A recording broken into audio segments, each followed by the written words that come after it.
सुम से नहीं नितराम सोनी से न मांगो, हाँ पाठक से मांगो। पाठक तो हमार होबे करें, चाह तो 50,000 को पहिल लिया, ओके बात का करते है। ए दीदिया ये हरिगिरी हई थोड़ा उठी हई हो, लेकिन सुना कैसे। अरे दिलवा ए राजा पुरादा हे राजा आके घरवा तू सबके समझादा हे राजा। कैसे कैसे समझाएंगे।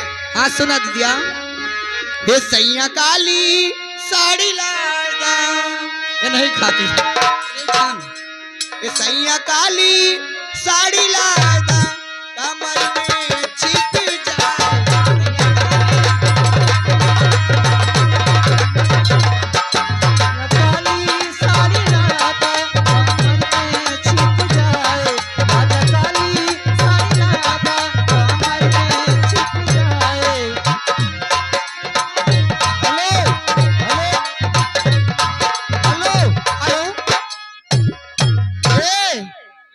सूचना है मैडम जी। सुना, जो भाई खाना ना खाए हो वो जाकर खाना खा ले, बार बार अवध संगीत पार्टी से फरमाइश ना ए जी, लेकिन हम का कहते हो, का कहताड़ू हो, सब खाना खा चाहे ना खाए, खाइए हो, निमंत्रण बात हो जाए खाए, ये नौटंकी। लीजिए एक गीत हमारी तरफ से हो जाए। अब क्या करें, जहाँ 5 जने रहा तो झंझट है बा, लेकिन कैसे हो पनिया की जहाज से,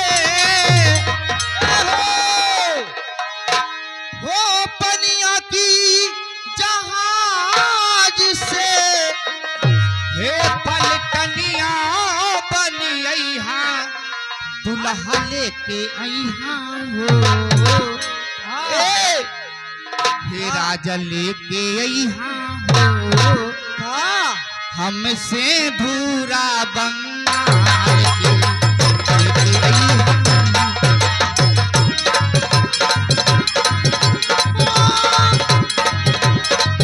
पनिया की जहाज से,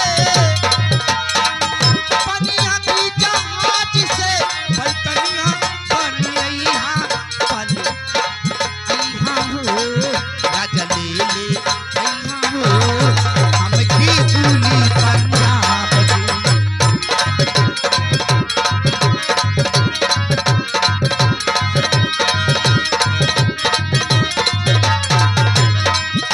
बंगाली के, हे दूली बंगाली के, राजा लेके अइहा हो, राजा लेके अइहा हो, हम यहाँ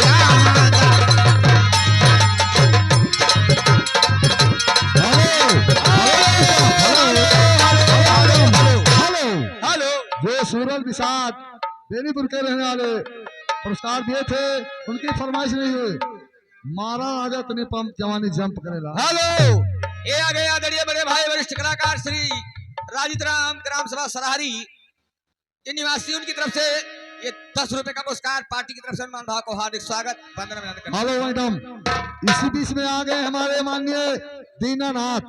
दीनानाथ गजनपुर के रहने वाले, बहुत सारे 23 रुपए का पुरस्कार देते हैं और संगीत पार्टी की तरफ से उन्हें लाख लाख धन्यवाद दिया जाता है। ये आ गए मुकेश हिड़ी पकड़िया।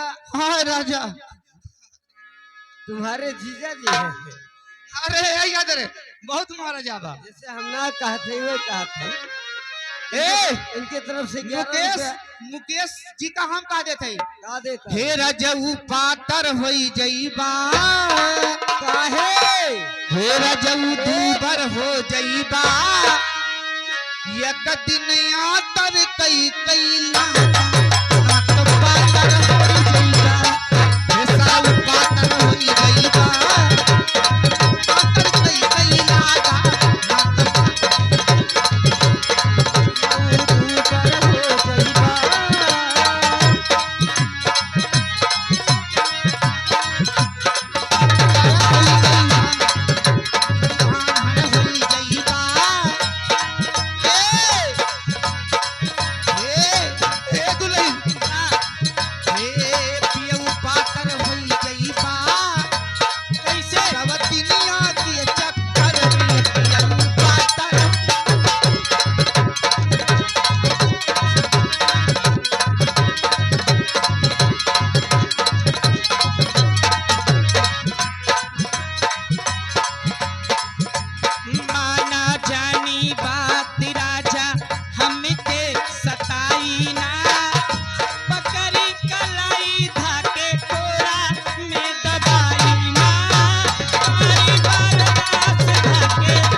लीजिए हमारे हेलो हेलो छठू राम अकेला gram Pithapur commander stage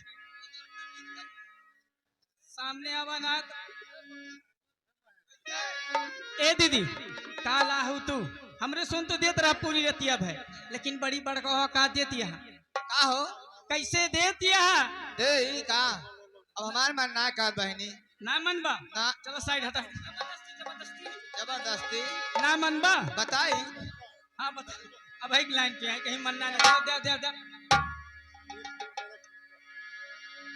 hello ए कैसे कैसे देत बाटू बताओ का कही हो ये जाना हमें बड़ी परेशानी है। काहे का हाँ हो का बताई ए दीदी का हो परेशानी जिंदगी में रहे आज लेकिन 5 मिनट तक परेशानी हटाई दे इनका परेशानी ज्यादा देर ना केवल 5 इनका मिनट परेशानी बहुत बड़ी बबली सुना हो बगलिए नदिया है चलबू का नहाए हाँ चला लेकिन कैसे नदिया में उमड़ल पानी